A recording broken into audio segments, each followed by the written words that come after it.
Sahabat BC Barokah Channel, semoga hari ini tetap hari yang menyenangkan untuk sahabat semua. Semoga kesehatan dan melimpahnya rezeki untuk kita semua, amin. Hari ini aku akan membuat tutorial bagaimana caranya membuat playlist ya sahabat. Karena di antara sahabat kita ada yang belum ngerti bagaimana caranya membuat playlist. Oke, langsung kita ke tutorialnya yuk.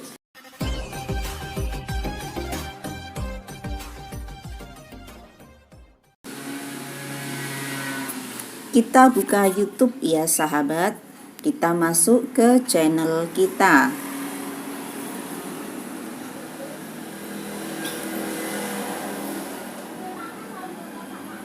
Nah, di sini kita masuk ke menu video sahabat.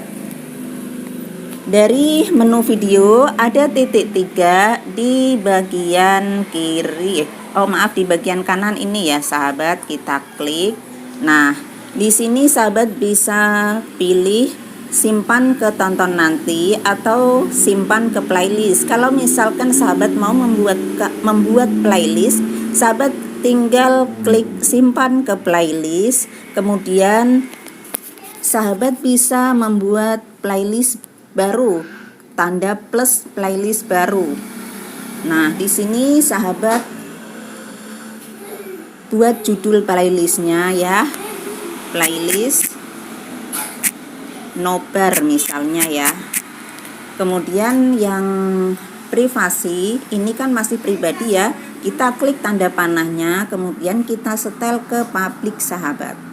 Nah, kemudian klik buat ya. Jadi demikian ya caranya membuat playlist, sangat mudah ya, semoga bermanfaat ya sahabat ya. Jangan lupa dukungannya dengan klik like dan subscribe. Terima kasih.